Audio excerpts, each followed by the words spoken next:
Bismillahirrahmanirrahim. Our today topic is Bose-Einstein condensate. अब Bose-Einstein condensate क्या है? Bose-Einstein condensate जिसको हम BEC कहते हैं, तब BEC क्या है? फिफ्थ स्टेट ऑफ मैटर है। जिस तरह हमें पता है कि हमारे पास मैटर की 4 स्टेट्स है, solid, liquid, gas, plasma. Solid, liquid और गैस तो हमारे पास हमारे अराउंड होता है, जिस तरह आइस होता है, इस तरह बॉल पॉइंट है, ये सॉलिड है। जिस तरह लिक्विड भी होता है वाटर, हनी, इसी तरह मिल्क। इस तरह गैस भी होता है नियान गैस, जब वो सिलेंडर में जो हम गैस भरते हैं, एटमॉस्फेयर में जो वाटर वेपर से, या जब हम वाटर को बॉयल करते हैं तो वो गैस है। तो इन तीनों से तो हम फेमिलियर है। लेकिन प्लाज्मा भी, इससे पहले वीडियो में मैंने बताया कि प्लाज्मा भी 4 स्टेट ऑफ मैटर है। कहाँ पे होता है? स्टार्स में होता है, सन में होता है, इसी तरह लाइटनिंग में होता है, इस तरह नियान गैस, फ्लोरेसेंट गैस में होता है, प्लाज्मा ट्यूब में होता है। अब सिर्फ ये चारों स्टेट ऑफ मैटर नहीं है, फिफ्थ स्टेट ऑफ मैटर भी है जिसको हम बोस-आइंस्टाइन कंडेंसेट कहते हैं। लेकिन इसको इनाम क्यों दिया गया और ये स्टेट कैसा होता है? तो बोस-आइंस्टाइन 2 साइंटिस्ट थे, इन्होंने इस पे काम किया, उन्होंने अपना नाम दिया। और कंडेंसेट क्यों क्या कहा इसमें? तो हमारे पास, जब हमारे पास ये गैस है और गैस से हम जब हीट निकालते हैं, यानी गैस को हम कूल डाउन करते हैं, तो वाटर में चेंज होता है, वो लिक्विड में चेंज होता है। तो वो गैस से लिक्विड में चेंज होता है, और जब गैस से लिक्विड में कोई चीज़ चेंज होता है तो उसको हम कंडेंसेशन कहते हैं, यानी कंडेंस होना, यानी कूल डाउन होना। तो अब इसको कंडेंसेट इसलिए कहते हैं कि इसमें भी हमारे पास गैस स्टेट ऑफ मैटर, जब वो हम कूल डाउन करते हैं तो जिस फॉर्म में चेंज होता है उसको हम बोस-आइंस्टीन कंडेंसेट कहते हैं। अब किस तरह? लेट सपोज ये हमारे पास कोई गैस है जिसके ये एटम्स है और ये रूम टेम्परेचर पे है। तो रूम टेम्परेचर पे हमारे पास गैस के जो एटम है वो एक्साइट स्टेट में होते हैं, क्योंकि 25 डिग्री सेंटीग्रेड हाई टेम्परेचर होता है, मतलब 300 केल्विन लगभग के। कुछ ग्राउंड स्टेट में भी होते हैं। अगर उसका हम टेम्परेचर डाउन करते चले जाए तो इसके जो एक्साइट स्टेट के एटम है वो भी डाउन होते चले जाएंगे। क्या मतलब हुआ? कि उसका हम टेम्परेचर इतना डाउन कर दें कि हमारे पास 0 केल्विन, एब्सोल्यूट ज़ीरो तक ले आए। अब एब्सोल्यूट ज़ीरो तो पॉसिबल ही नहीं है, लेकिन लेट सपोज 1 केल्विन तक ले आए, 2 केल्विन तक ले आए, 10 केल्विन तक ले आए, लेकिन इतना कम कर दे तो इसके जो सारे गैस के जो सारे एटम्स है जो कि एक्साइटेड स्टेट में थे वो सारे एक ही स्टेट में आ जाएंगे, ग्राउंड स्टेट में आ जाएंगे। उसके स्टेट एक्स होंगे और उसके जो वेवलेंथ है वो सारों का सुपर इम्पोज होगा। तो हमारे पास जो स्टेट बनाएगा, ये सारे एटम जो कि स्टेट में आ गए, इसको हम BEC कहते हैं।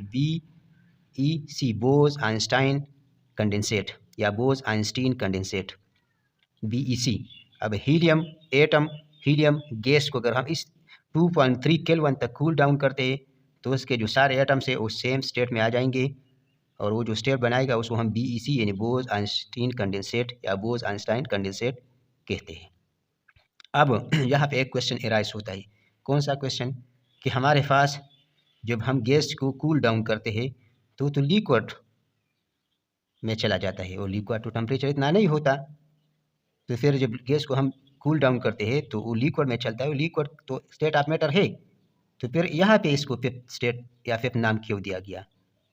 तो असल में इसको फिफ्थ स्टेट ऑफ मैटर या बोस-आइंस्टीन कंडेंसेट इसलिए कहा गया कि जब गैस वाटर में कन्वर्ट होता है और गैस बोस-आइंस्टीन कंडेंसेट में कन्वर्ट, इसमें डिफरेंस होता है। किस तरह?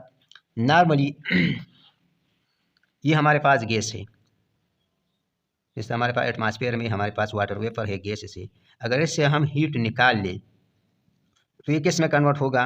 ये कन्वर्ट होगा लिक्विड में, वाटर में। लेकिन इसी गैस से हम बोस-आइंस्टीन कंडेंसेट नहीं बना सकते। क्यों? क्योंकि बोस-आइंस्टीन कंडेंसेट के लिए एक शर्त है। कौन सी शर्त?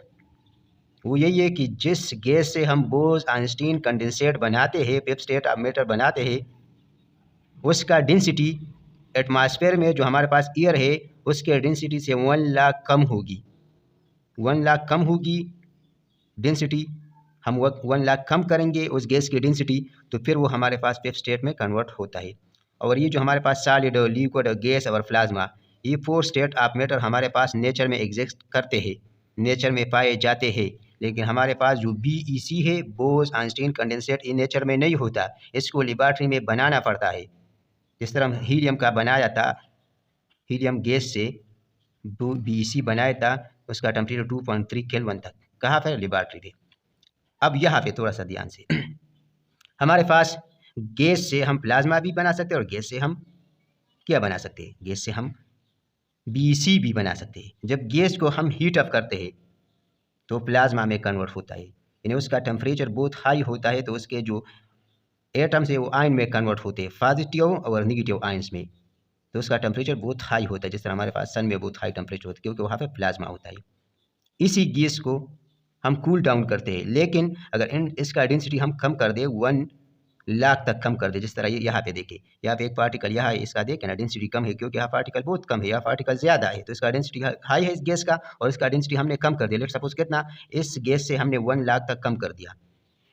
अब इससे जब हम कूल डाउन करते हैं, इससे हीट निकालते हैं, तो जिस तरह यहाँ पे ये एक स्टेट में आ गए, ये गैस भी एक ही स्टेट में आ जाएंगे, एक ही स्टेट में आ जाएंगे। अब इस गैस को जो कि एक स्टेट में आ गया, इसको हम सुपर कूल फ्लूइड या सुपर कूल्ड लिक्विड भी कहते हैं, क्योंकि इसका टेम्परेचर बहुत ज़्यादा कम होता है, 0 केल्विन के आसपास होता है, तो ठंडा तो होगा, और वो एक ही स्टेट में आ गए। अब उस सारों का जो वेवलेंथ है, जो वेव फंक्शन है, वो सारे क्या करेंगे, वो सुपर इम्पोज करेंगे। तो इसी तरह सारों का एक ही स्टेट में आ गए, पहले एक का वेव फंक्शन यही था, दूसरे का यही, तीसरे का यही, सारे एक ही स्टेट में आ गए, तो इसका वेव फंक्शन वेवलेंथ इंक्रीज हुआ। तो यही है हमारे पास बोज BEC या बोज आइंस्टाइन कंडेंसेट। अब BEC में और प्लाज्मा में क्या डिफरेंस है? प्लाज्मा में टेम्परेचर हाई होता है और गैस के पार्टिकल जो है ना वो आयंस में कन्वर्ट होते हैं, लेकिन BEC में वही गैस के पार्टिकल होते आयंस में कन्वर्ट नहीं होते, वही एटम है, बहुत ज़्यादा कूल डाउन करते हो, एक ही स्टेट में आ जाते हैं। अब BEC में और हमारे पास जो कंडेंसेशन है उसमें क्या डिफरेंस है? कंडेंसेशन में हमारे पास जनरली जो गैस है जिसका डेंसिटी हाई होता है, उसको हम कूल करते हो तो लिक्विड बन जाता है, वाटर बन जाता है। लेकिन इसी गैस का डेंसिटी अगर हम बहुत कम कर दें, 1 लाख तक कम कर दें, जैसे हमारे पास एटमॉस्फेयर में एयर की डेंसिटी है उससे 1 लाख तक कम कर दे, तो फिर उसी गैस को अगर हम कूल डाउन करते हैं 0 केल्विन तक करीब, तो हमारे पास फिर BEC में कन्वर्ट होता है। तो उम्मीद करता हूँ ये वीडियो आपको पसंद आई होगी। अगर वीडियो आपको पसंद आई है तो चैनल को सब्सक्राइब करें, बेल आइकन दबाएं, ताकि मेरी हर नई आने वाली वीडियो आप तक बर वक्त पहुँच सके। अगर इस टॉपिक में फिर भी कोई कन्फ्यूजन हो तो आप पूछ सकते हैं कमेंट्स में, मेरा व्हाट्सअप नंबर दिया गया है, उस पर आप पूछ सकते हैं।